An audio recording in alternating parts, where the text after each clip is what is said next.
Salam alaikum et bienvenue dans cette nouvelle émission de campagne pour les prochaines élections du 25 mai 2014. On va voter pour des listes au régional, la liste fédérale pour celles et ceux qui habitent à Bruxelles, mais également pour une liste européenne. On est à Bruxelles, on a le plaisir de recevoir M. Bernard Clerfailly, député fédéral de Bruxelles et bourgmestre de la grande commune bruxelloise de Schaerbeek.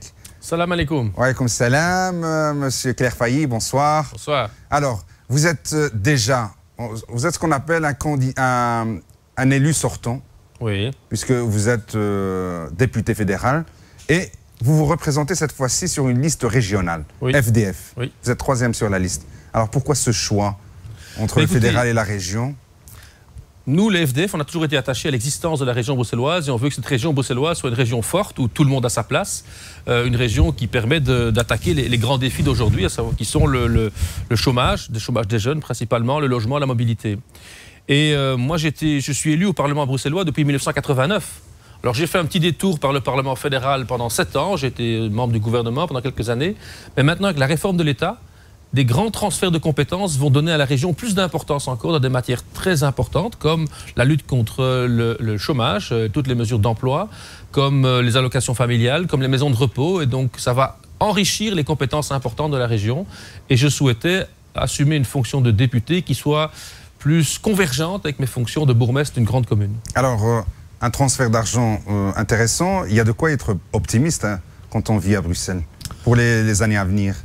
Ben, pas vraiment en fait. Le gouvernement a voté une réforme de l'État qui est quand même très désastreuse parce que on a dit qu'on refinance Bruxelles, on a fait quelques transferts financiers vers les régions, mais des études universitaires montrent que la région bruxelloise va recevoir de quoi à peine couvrir son déficit. Et donc il n'y a pas de moyens supplémentaires pour investir dans les politiques nouvelles dont Bruxelles a besoin. Et une série de matières, de compétences vont être transférées avec des budgets insuffisants. L'État fait en fait des économies sur les sommes qu'il met aux régions. C'est une sorte de programme d'austérité budgétaire. Et donc ça imposera aux régions, aux 3 régions du pays, de gérer de manière plus efficace, plus efficiente que ne faisait l'État auparavant sur ces matières importantes. On va parler de tout cela, mais avant, Monsieur Clerfailly, avant, les FDF, les candidats FDF se présentaient sur la même liste que les candidats MR. Aujourd'hui, vous avez votre propre liste. En quoi c'est dû ce changement et en quoi c'est plus intéressant de voter pour la liste des FDF? Mais le FDF, c'est un parti qui a 50 ans aujourd'hui, qui a été fondé à Bruxelles, qui s'étend maintenant sur la Wallonie, mais qui est principalement ancré à Bruxelles, sur les réalités bruxelloises, sur la réalité de nos quartiers, sur les besoins de Bruxelles, qui est mal considéré par le reste du pays. On sait que les Flamands n'aiment pas cette ville de Bruxelles qui est francophone et veut mettre des conditions linguistiques de bilinguisme excessives. Beaucoup de jeunes ont du mal à trouver de l'emploi pour ces raisons excessives, ces contraintes linguistiques excessives. Et on sait que les Wallons ne sont pas toujours solidaires des Bruxellois non plus, donc les Bruxellois ont besoin de s'affirmer pour être capables de prendre en main leurs propres défis. Et le FDF est le parti qui représente cette identité bruxelloise et nous souhaitons qu'elle soit mieux reconnue. Alors, quelles sont vos priorités pour Bruxelles, M. Clerfailly?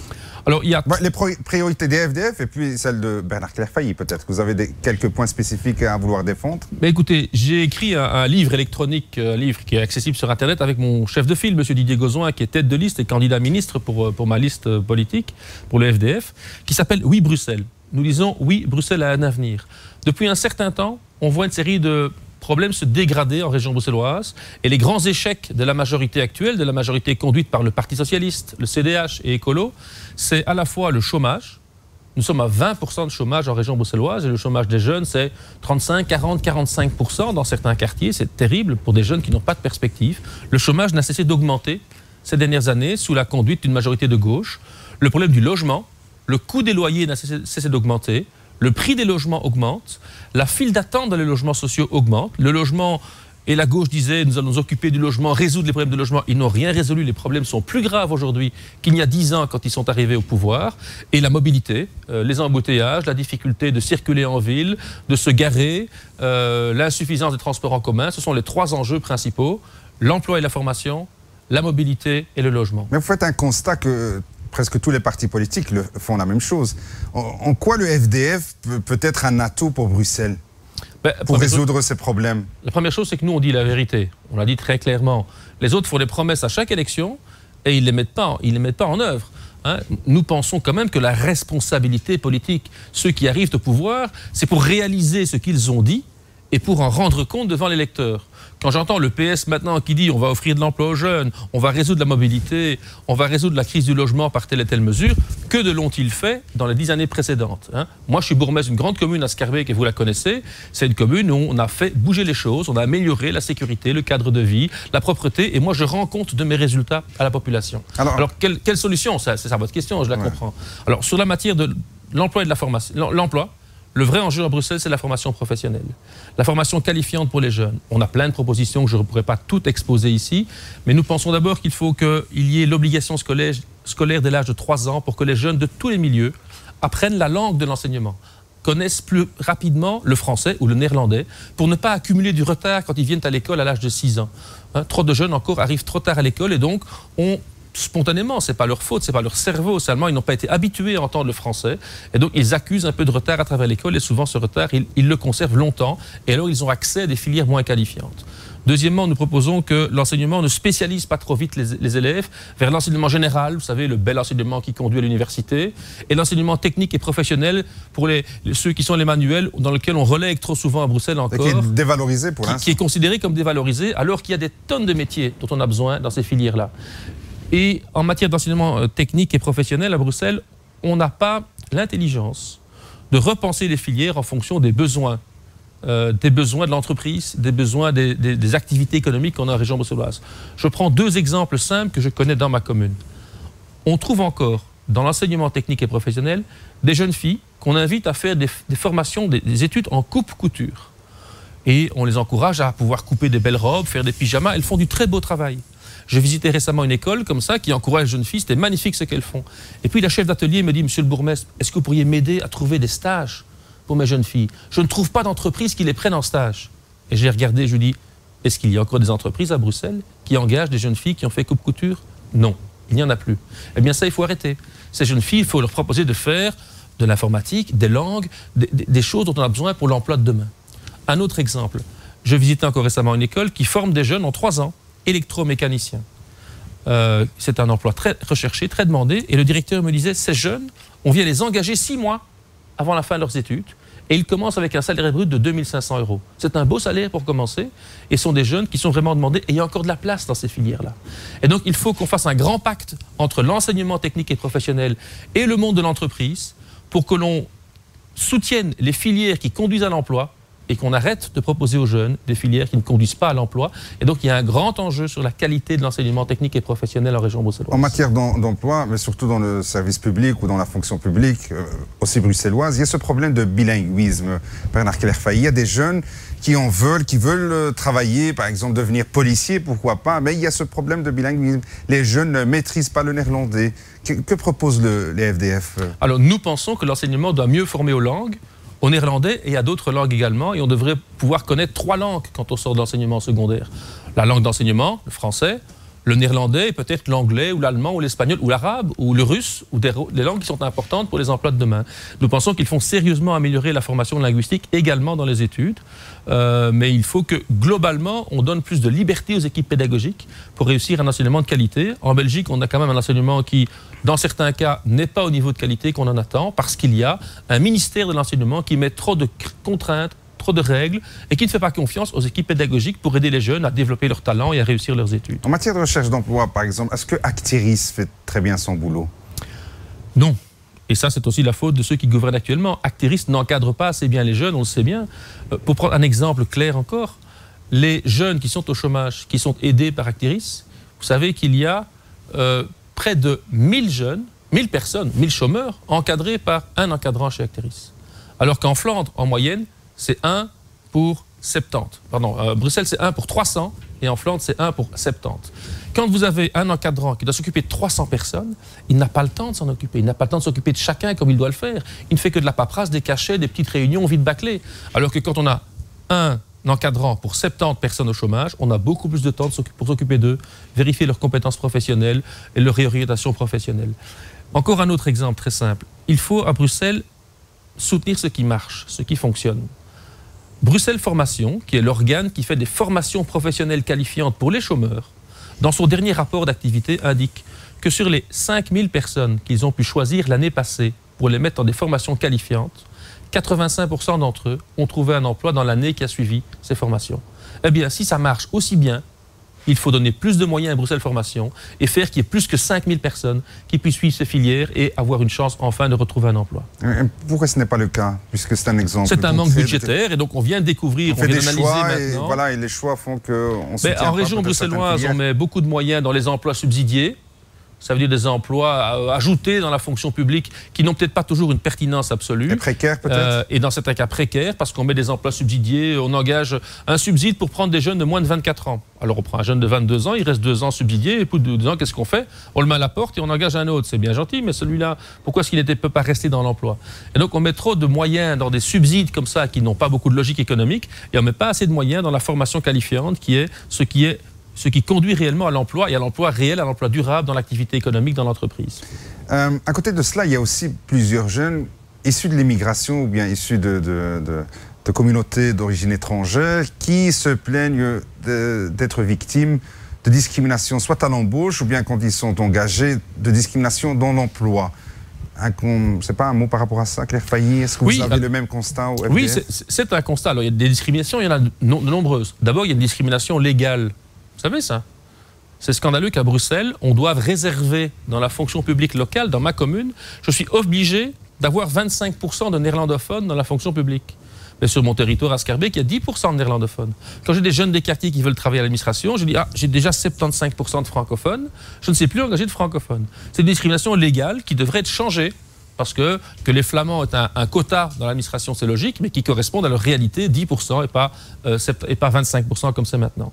Deuxièmement, il y a une vraie discrimination sur le marché du travail, beaucoup de jeunes le disent, et c'est vrai qu'à Bruxelles, quand on s'appelle Eric, on a plus de chances de trouver un boulot que quand on s'appelle Mohamed, c'est comme ça. C'est dû parfois à un niveau de formation qui n'est pas toujours égal, et il faut corriger cela, il faut donc à l'école, la formation professionnelle, etc., corrige cela. Deuxièmement, il faut lutter, et il y a des moyens déjà de le faire, contre les discriminations à l'embauche. Il faut ne pas hésiter à mener des enquêtes ou condamner des entreprises qui auraient cette attitude qui serait fondée sur des purs arguments raciaux ou autres qui n'ont pas lieu d'être, parce que très franchement, il y a du talent chez tout le monde, le talent est distribué chez tout le monde de manière équivalente, et il n'y a pas de raison que parce qu'on s'appelle Mohamed, on soit moins efficace ou moins compétent que Eric ou que quelqu'un d'autre. Quand vous faites votre campagne électorale, M. Claire Failly, que vous êtes dans le marché, peut-être par exemple à Schaerbeek, quelles sont les préoccupations de vos concitoyens qui reviennent tout le temps, ou bien qui reviennent le plus souvent? Eh bien, ces derniers temps, j'entends beaucoup de gens qui me disent qu'on entend beaucoup de promesses et qui ne sont pas certains que les hommes politiques les tiennent. Attention, vous êtes en train d'en faire quelques-unes ici sur le plateau de Maghreb TV. C'est très clair. Et à ces électeurs-là, je leur dis simplement, regardez ce que moi j'ai fait à Schaerbeek. Est-ce que vous avez vu les choses avancer, évoluer? Si vous êtes content de la direction qui a été prise, si vous pensez qu'on était efficace pour améliorer les choses sur le terrain, je pense qu'on pourrait être efficace sur d'autres terrains également. J'ai dit, d'autres partis politiques sont au pouvoir maintenant, sont depuis 10 ans au pouvoir dans la région bruxelloise. Le Parti socialiste est au pouvoir depuis 25 ans à Bruxelles, depuis 30 ans au gouvernement fédéral. Et ils arrivent maintenant avec des propositions en disant « Oh, il y a du chômage, il faut faire quelque chose ». Que ne l'ont-ils fait dans le passé? « Oh, la fiscalité pèse trop lourd sur les petits salaires, il faudrait baisser l'impôt sur les petits salaires ». Pourquoi ils ne l'ont pas fait par le passé? Oh, les banques ne prêtent pas assez aux gens. Mais pourquoi n'ont-ils pas pris des mesures par le passé?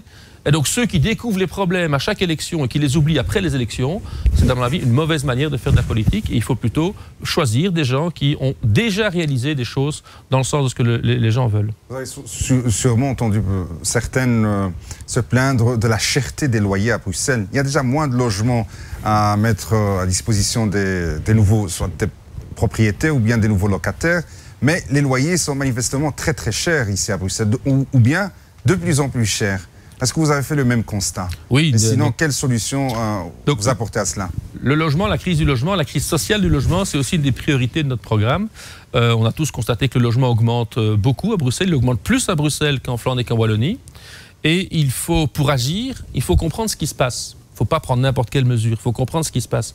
Pourquoi le prix du logement augmente à Bruxelles? Parce qu'il y a une augmentation de la population, une augmentation de la demande de logement, et que l'offre de logement ne suit pas. Tout le monde connaît les cours d'économie de base, la demande augmente, l'offre ne bouge pas, le prix monte. Alors certains proposent de bloquer le prix. Mais si on bloque le prix, ça ne va pas résoudre le problème. Il manquera des logements et des gens seront dehors sans logement. Ce n'est pas une solution. La vraie solution, c'est de libérer l'offre de logement, de faire qu'on construise plus de logements en région bruxelloise. Est-ce qu'il y a plus de terrain, plus d'espace pour construire? Est-ce qu'il y a un parc immobilier encore disponible à Bruxelles? Il y a encore des terrains disponibles en région bruxelloise. Il y a encore des tonnes de quartiers sur lesquels on peut bâtir. Il y a une quinzaine de sites sur le territoire de la région bruxelloise où on sait construire des quartiers neufs de logements. J'en connais au moins 2 à Schaerbeek. J'ai un projet qui attend depuis quelques années pour construire 2000 logements.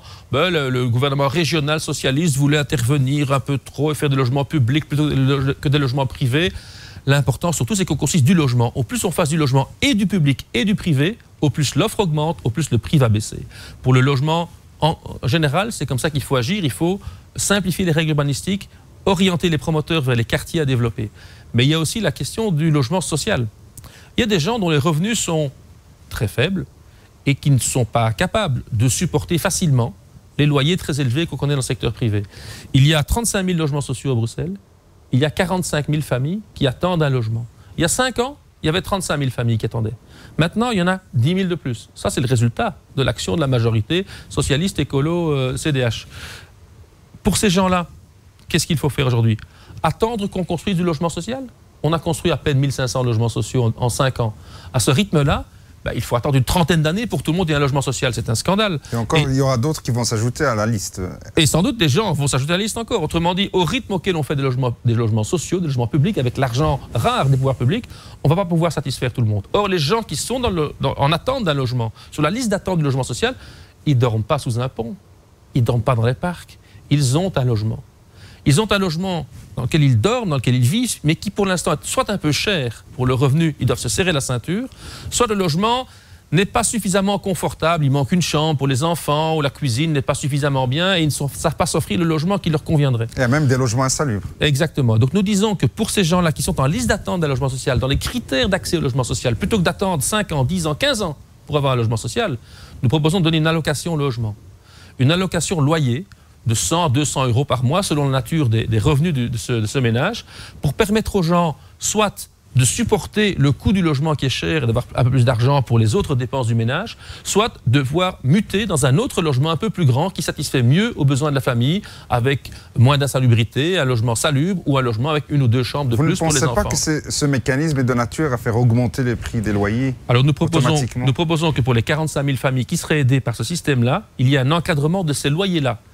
Ce mécanisme ne peut pas faire augmenter ces loyers-là. Mais ça concerne 45 000 familles sur les 550 000 logements de la région bruxelloise.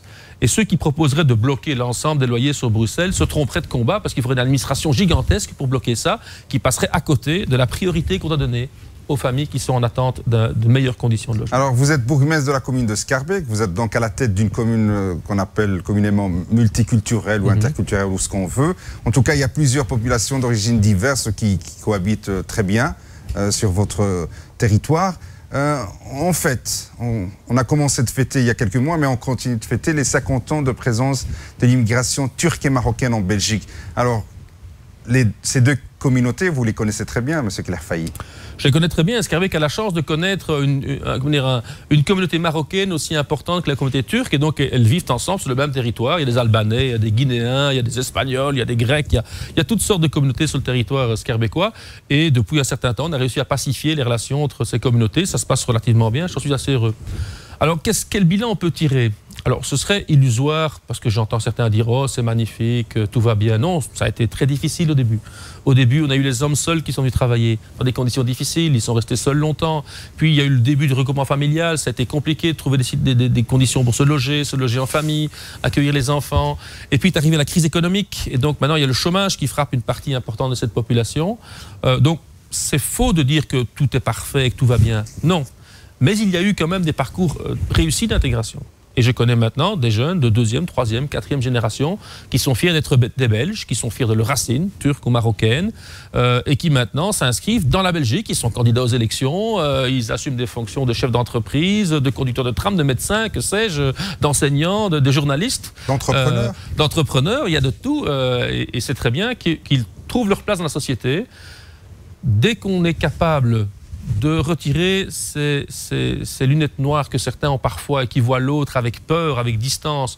Et dès qu'on sait parler à l'âme de chacun, on sait se rendre compte qu'il y a du talent, de la générosité partout et qu'on peut tous ensemble construire une société où on peut aller de l'avant. Mais pour ça, il faut lutter contre les dérives de certains extrémismes et de certains racismes et il ne faut jamais transiger avec ce genre de discours. Des deux côtés, bien sûr. Vous avez parlé de ces communautés. Pour certaines d'entre elles, elles sont de confession musulmane. Il y a des mosquées sur votre territoire. Certains disent qu'il y a un certain racisme anti-musulman, une certaine islamophobie. D'un autre côté, certains disent que ces communautés doivent s'intégrer pleinement dans la société, respecter les valeurs de la société. Qu'en pense Bernard Clairfailly? Mais je pense d'abord qu'il y a une mauvaise connaissance par beaucoup de Belges historiques de ce que c'est que l'islam. Et quand on ne connaît pas, on a parfois peur. Et il y a une espèce de distance, d'inquiétude à l'égard de l'islam qui est suscitée uniquement ou causée uniquement par une espèce de peur. Moi, je vais dans les mosquées, je parle aux imams, aux gens qui vont dans les mosquées, et chaque fois que j'y vais, je vois des pères et des mères de famille, des jeunes et des moins jeunes, qui vivent leur foi dans la paix, dans la bonne humeur, dans la communauté, dans le partage. Et ce sont des valeurs qui sont tout à fait compatibles avec celles que nous connaissons dans notre société et dans l'enseignement judéo-chrétien que nous avons reçu ici de manière historique. Et donc, il n'y a pas de raison d'avoir peur, et je le dis sans cesse à tous mes interlocuteurs. Ça ne veut pas dire qu'il faut pas fermer les yeux. Il y a de tout petits grupuscules, mais minuscules, de radicalisme religieux qui ont une interprétation excessive du Coran et des préceptes religieux, comme il y a des catholiques extrémistes et religieux, comme des protestants extrémistes et radicaux. Il faut faire attention, il faut les laisser dans leur coin, il ne faut pas leur donner de la place dans la société, et il faut permettre que chacun puisse vivre sa religion dans la paix, dans le respect, en laissant la religion dans la sphère privée. L'État n'a pas à se mêler de la religion. Chacun est libre de vivre sa religion dans sa communauté, dans son groupe d'individus, dans son quartier, dans sa mosquée, dans son église, dans sa synagogue, de manière sereine. C'est ce qu'il faut faire. Alors je rappelle Bernard Clairfailly, vous êtes député fédéral sortant, vous êtes bourgmestre de la commune de Schaerbeek et vous êtes donc vous êtes candidat sur la liste des FDF pour Bruxelles, troisième sur cette liste, troisième effectif. Un dernier mot pour convaincre les gens qui nous regardent de voter pour Bernard Clairfailly. Ben, je pense que, comme bourgmestre de Schaerbeek, j'ai fait mes preuves, à la fois dans la gestion quotidienne de la commune, à la fois dans l'ouverture à toutes les communautés. Je pense que je représente bien ce qu'on veut pour Bruxelles demain comme projet politique de quelqu'un d'efficace, de pragmatique et d'ouvert. Ben, c'était votre dernier mot en tout cas dans cette émission. On vous recevra une autre fois, peut-être après les élections, pourquoi pas? Volontiers, je viens toujours chaque fois qu'on m'invite. On parler surtout de Schaerbeek. Volontiers. Volontiers, Mohamed. D'ici là, moi je vous dis bonne chance, M. Clairfailly. Merci. Quant à moi, chères téléspectatrices, chers téléspectateurs, je vous dis au revoir et ma salama fi halqa ukhra. Ma salama.